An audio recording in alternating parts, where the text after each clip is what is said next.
Fellow nerds, my name is Dave, and this video is about how 2014's Teenage Mutant Ninja Turtles is an allegory for Michael Bay and the Transformers movies that he made.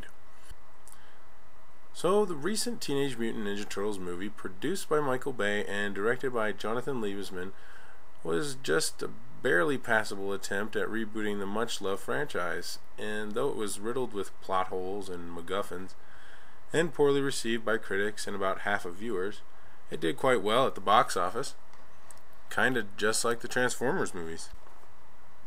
But beyond being a half-baked relaunch of the Heroes in a Half Shell, is there more to the new Turtles film than first meets the eye? Has Bay inserted himself and his experience with the Transformers franchise into this movie? I conjecture that perhaps he has. How? Well, here's the analogy. Let's just start with the different pieces and then play connect the dots. Here's a list of the elements of the movie along with what they might represent. First we have Eric Sachs. He symbolizes Michael Bay. We have the Mutagen, which symbolizes the Transformers property. Then we have the Shredder. We're talking about the Japanese one. He symbolizes fan rage. Megan Fox represents Megan Fox. Splinter represents, I don't know, Luigi from Cars maybe. And finally, the Turtles represent probably concept art that a horror movie director really liked. Seriously, was Liebesman like, they're not monstery enough. I'm picturing more of a cross between Shrek and Voldemort. Perfect! Alright, let's start with symbol number 1, Eric Sachs. So originally Eric Sachs was supposed to be an Americanized version of Uruku Saki. But why on earth would you want to make Shredder a white American? There's the default excuse that they wanted to do a fresh take on the character, and it's even been suggested that Michael Bay's throng of fans in China do not like to see Japanese characters in their movies. That's an interesting theory, and I could see Bay using that kind of reasoning. And it could also be the reason why Hamato Yoshi was replaced by a book. But what if there was another motivation behind the white Shredder? What if producer Michael Bay thought it would be fun to imagine himself as Shredder on the big screen? After all, he cast a guy that looks kind of like him, and he changed the character into a businessman. And at the end of the day, that's what Bay is, a businessman. You can hardly even call him a filmmaker anymore. He doesn't really make films, he makes kitschy entertainment products that sell like crazy. Not unlike this thing. Therefore, Eric Sachs represents Michael Bay. Keeping this in mind, let's look at symbol number 2, the Mutagen. For the sake of this analogy, the Mutagen will represent the Transformers property. So we have this awesome thing that just happens to fall into the wrong hands.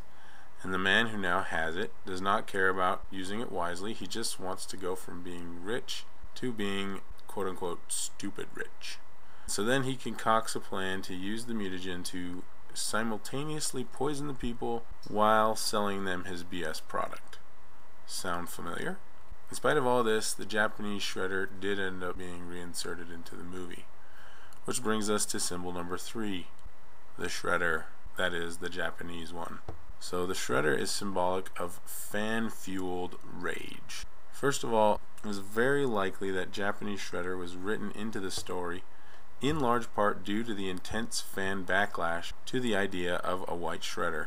And in relation to Michael Bay and the Transformers, just as the Shredder is attributed with turning Eric Sachs to the dark side, it could be said that perhaps all the fan rage Michael Bay received before and after the first Transformers movie may have poisoned him against fans, to the point where he now actually seems to be making the franchise crappy on purpose, all while mocking his critics, saying that they're all going to go watch the movie anyway.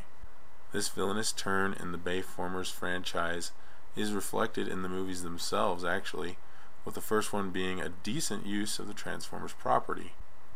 But somewhere after the 5,000th time, a fan threatened to kill him because Bumblebee wasn't a Volkswagen Beetle and Optimus wasn't a cab cover, Michael Bay just snapped. And he vowed to whore out the Transformers movies as much as he could from that day forward.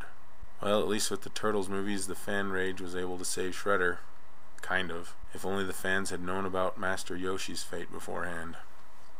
Then this fight would have actually meant something. And then there's Megan Fox. Both Eric Sachs and Michael Bay used Megan Fox to lure teenagers into their traps. Now, as for the Turtles, aside from symbolizing Shrek Voldemort or whatever, the Turtles might represent the legacy Transformers fans, whereas Shredder symbolizes fan rage. The Turtles symbolize the fans themselves, and that the Transformers property, aka the Mutagen, is a part of them. It's in their blood. And Eric Sachs wants to drain the Mutagen out of them, even if it kills them. And sadly, the Turtles aren't even able to stop Eric Sachs in the movie. The only thing that ends up taking Sachs down is Vern, or a microscope, I guess. So that would make Vern or the microscope a symbol of, I don't know, hope, or capitalism maybe, whatever. Another thing about Eric Sachs is that just as the Ninja Turtles sequel would probably benefit by abandoning his arc in the story, the Transformers movies would have most likely benefited with the removal of Michael Bay from the director's chair in the sequels. Almost any other director would have done better with the sequels, probably. Even Brett Ratner or M. Night Shyamalan. So I guess that means Ratner and Shyamalan symbolize Tatsu and Sam Rockwell. You know, as villains that would be better in a Teenage Mutant Ninja Turtles sequel than Eric Sachs would be. But according to William Fichtner, the actor who portrayed Eric Sachs, the writers are probably going to keep him around in Turtles 2. Just like Bay has clung to the Transformers franchise, it appears so will his avatar in the Turtles movies, at least as long as Michael Bay is executive producer. Hey Disney, I got some more properties I think you should buy. So anyways, that's my theory about how the Teenage Mutant Ninja Turtle movie produced by Michael Bay is actually a allegory for Michael Bay and his experience directing the Transformers movies. But what do you guys think? Did you guys like the new Teenage Mutant Ninja Turtles movie? Are you guys excited for its sequel? Do you guys want to see Eric Sachs in the Ninja Turtle sequel? And what did you guys think of the Transformers series? Did you like any of them? Did you give up on them after the first one? And what do you guys think about Michael Bay leaving as director for Transformers 5? Are you excited about that, or are you still kind of pessimistic since he's going to still be a producer on that? Tell me what you think in the comments.